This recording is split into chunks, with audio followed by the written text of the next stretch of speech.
Tech companies like Samsung are beginning to introduce the world's first phones with 5G, which is faster, smarter, and more powerful than our current technology. Chinese tech giant Huawei is a pioneer when it comes to 5G, but the Trump administration considers the company to be a national security threat. The president tweeted just this morning that he wants the technology in the United States, but he wants it to come from American companies, not China. CBS This Morning co-host Bianna Golodryga spoke to Huawei founder and CEO Ren Zhengfei in his first American TV interview. He says the administration's fears are overblown. They've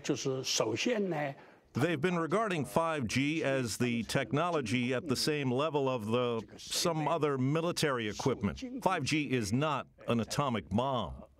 5G is the latest high-speed mobile innovation, promising to multiply wireless internet speeds and increase coverage.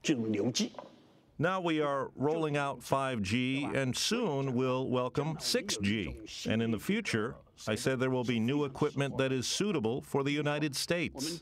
But U.S. intelligence agencies are concerned about Huawei's 5G growth.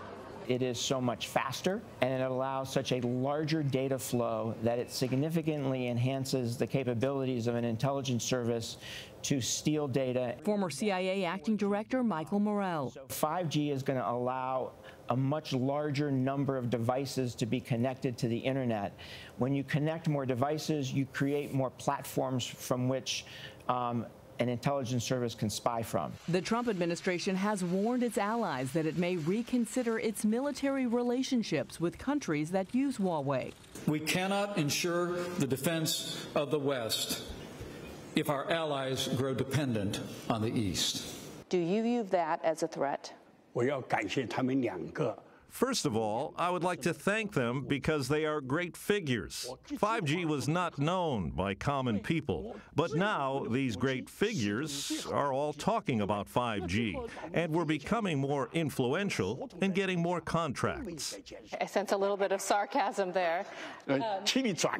Oh, please tell them. I'm actually thanking them for promoting us. Despite warnings from the Trump administration, some of our European allies, including Germany and the UK, are reportedly considering allowing Huawei to build their high-speed infrastructure. It's technologically advanced, it's reliable as all get out, and it's affordable. Some Americans already rely on Huawei technology. This is Scobie. We're in the middle of nowhere. Like Mike Kilgore, who runs a wireless provider servicing more than 11,000 square miles of rural Montana. We've heard of the security concerns. We've heard of the allegations of connections to the Chinese government, but nobody's ever produced any evidence related to that. As the Trump administration weighs a ban on all Chinese telecoms in the U.S., Kilgore is worried his company wouldn't survive, leaving his community essentially without service. If you did not have the ability to dial 911 from a cell phone, I can't, that turns my stomach. For Ren, despite all the criticism from the administration, he knows his company's future in America is in the president's hands. For President Trump, I think he is a great president because in a very short period of time, he was able to reduce the tax rate. You speak very highly of President Trump, yet he is likely to issue an executive order banning your company from doing any business in the United States. How do you square the two? Well, we have never had many sales in the United States, but we didn't give up our efforts in this country. And we are now joined by CBS This Morning co-host Bianna Golodryga. So, Bianna, we mentioned the president's tweet this morning, and he says it's, quote, obviously the future, but it's interesting, he tweeted right after your report on CBS This Morning, so that's kind of interesting. And the timing's a bit suspect, right? Right, the timing's a bit suspect, but you also visited some of Huawei's plants, and they are leaps and bounds ahead of the United States. Look, their facility and campus is quite impressive. It's huge. They have about 50,000 employees there. We visited with a few of their scientists, many of whom, by the way, were educated here in the United States. And with regards to 5G, they are very well ahead of most of their competitors. With regards to the United States in particular, there aren't that many competitors left who can make 5G the way Huawei does. There's Cisco, there's Qualcomm. Cisco is expected to roll out 5G in the United States by 2022.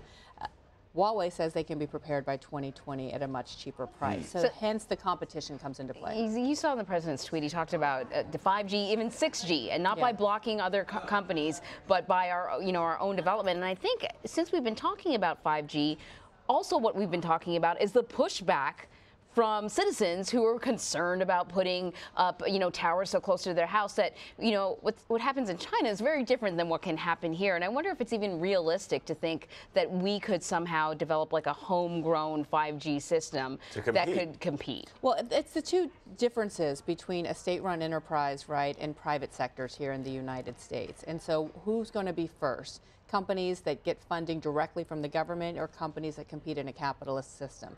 One could argue that there have been security concerns about China and this potential backdoor to the Chinese government with telecom companies for years. The U.S. government and intelligence agencies have been warning about this since at least 2011. The question is, why weren't we better prepared then? Why did we not roll out our own companies to develop this technology sooner and faster? You now see the United States, Secretary of State Pompeo and Vice President Pence spent some time in Europe over the past week asking and perhaps even demanding that our allies not roll out 5G with Huawei or face serious repercussions from the United States, like not partnering for military exercises.